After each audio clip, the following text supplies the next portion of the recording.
Thank you for allowing me to take the time to present my poster. Touching on what David mentioned, I'm a senior studying Homeland Security at the University of New Hampshire.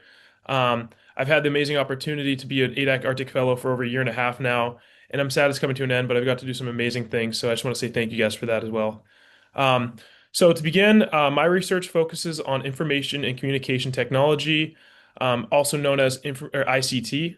ICT refers to the communication and digital systems that help keep the world connected through communications and cyber infrastructure. ICT supports resiliency, research, and security across the Arctic. And for my introduction, as many of you know, the Arctic is one of the most challenging environments on the planet. Communities, researchers, and agencies operate in conditions that are often isolated, have extreme weather, and where infrastructure is limited. This isn't just an average place, this is life or death in some cases. Um, and because of this, ICT isn't just convenient, it's a lifeline. ICT enables basic communication between remote regions, supports navigation and transportation, and is the backbone of emergency response. It also allows scientific monitoring, community connectivity, and broader U.S. and allied security operations across the circumpolar region. However, despite its importance, ICT develops across the Arctic. ICT development across the Arctic is extremely uneven, some regions having robust satellite coverage and research-grade systems, while others operate with very limited or unreliable connectivity. And I can chime in on this, like going up to Alaska, going to Reykjavik, having no service at all. Being in Anchorage, having 4 bars of LTE, then going to Reykjavik, having no service at all, is kind of seeing that firsthand. So that was very interesting.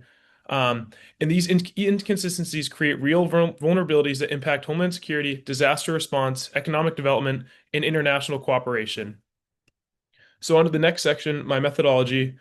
To understand how different Arctic organizations contribute to or rely on ICT, I surveyed open source English language documents and data from a wide range of Arctic-focused institutions. These included academic research centers, government and military organizations, think tanks, nonprofits, and major funding institutions.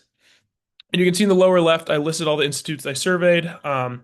And in the middle, you can see a breakdown of how they were surveyed, like the percentages wise of like, you can see majority, I'm trying to look through my screen, sorry about that. It was government and military centers, I believe that was the most surveyed, with the green or think tanks, the green's not showing up on that. And then lastly, in the middle of the poster, you can see the locations of each institute I surveyed, and then the color code defines their involvement. And following to the next step, once surveyed, each institute was evaluated based on 3 levels of involvement. So you have active involvement, which means organizations have direct ICT research programs or projects. For example, communication infrastructure, satellite systems, or digital mapping tools.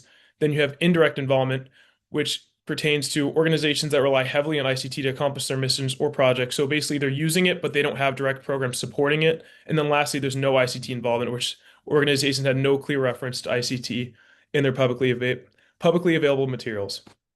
And then coming up to the key findings, only a small number of institutions actively engage in ICT development or research. For example, you had groups like the University of the Arctic, and proudly to say ADAC-ARCTIC does that too. They just demonstrate direct involvement, but most organizations fall in between the indirect involvement category.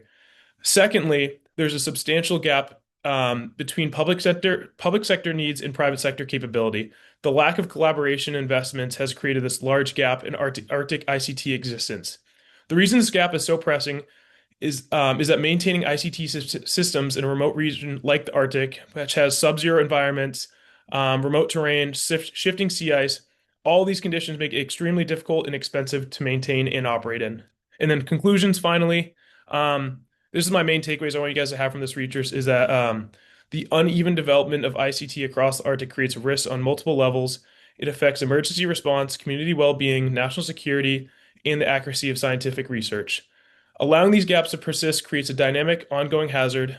ICT must be a larger focal point for these institutions worldwide. At the same time, this challenge also does provide an opportunity where we can have increased collaboration between the public and private sectors, and that could provide economic growth while also easing both the development and long-term maintenance of ICT across the Arctic. Thank you guys. Thank you guys very much for your time.